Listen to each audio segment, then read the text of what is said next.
Hey, welcome to another video from SkinnyMedic. In this video, I wanted to review the Halo chest seals versus the Hyfin chest seal. So, hope this video helps.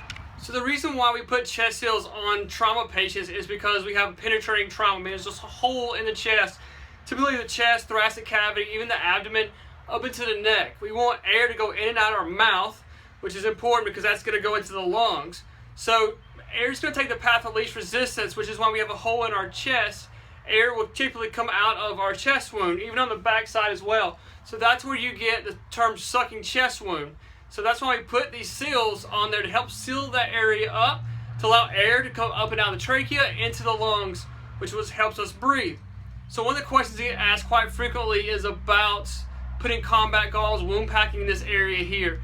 And you do have some very vascular things, obviously like the heart, you've got the liver, spleen, you've got some major arteries and veins that run through your thoracic cavity here, but you can't really wound pack those because you've got to be able to put pressure against them to get them to stop bleeding. So it's very difficult to wound pack the thoracic area. I'm not gonna say you can't do it.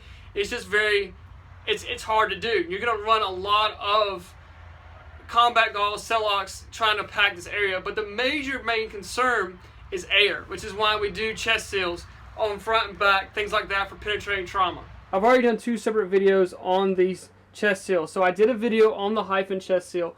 I also did a video on the Halo chest seal. I'll put links to those in the video here, and I'll also put them down in the description. So if you're just looking for individual review, you can go click on those videos. So now obviously both of these are non-vented chest seals, means they do not have a vent or a valve to release pressure that builds up. So what happens sometimes is you get pressure building up, whether it be blood or air, in the thoracic cavity, and it starts causing a tension in your pneumothorax. So these are going to have to be vented. Means once your patient starts having more trouble breathing, things like that, you may have to peel these back here to release that pressure, being air or blood. So these are non-vented chest seals. They're both non-vented. This is an example of a vented chest seal. You can see this one has vents that come through here, that when the air or blood starts building up, it's going to come out and travel through these vents. So, but this Halo and this Hyfin are both non-vented. I unfortunately didn't save the original packaging, but they're about the same size. You do get two chest seals with a Hyfin here. I've lost the other one. I didn't save it. So what you would see is you get two here. So you still get two chest seals, whether you're getting the Halo or the Hyfin. It's just I've lost one and I lost the original packaging. So I apologize.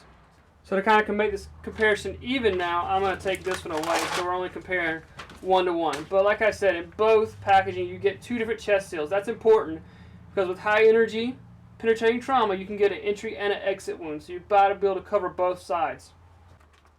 They're obviously shaped different, so we can't put a round peg in a square hole. But you can see they're fairly close. You can see the Hyfin's a little bit bigger. There's a better picture of it. So the Hyfin is going to give you a little bit more coverage around the corners because it's square and this is round. So the Hyfin is just a tad bit bigger. So the Hyfin is going to be red. So the pull tabs, or this one's going to be clear. This one's going to be red. No real big difference except color difference there. And you pull, insert this on the chest, pull, place on the chest. And you can see it sticking to my hands. Alright, so here's a little bit closer look. You can see, obviously it's super sticky where it's touching. You can see where it's touching my hand. And it's going to be super sticky. So here is the Halo, same thing. Pretty much feels about the same. You can see super sticky. This one does have kind of an edge on it where this is not so sticky. It's still sticky, but obviously the center is a lot more sticky. Sticky is a technical term, by the way, too.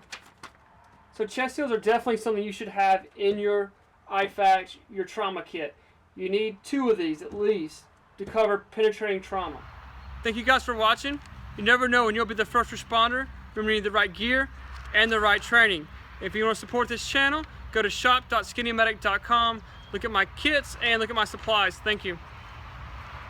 Alright, so if we look at them side by side, they're obviously shaped different, so we can't put a round hole in a square peg.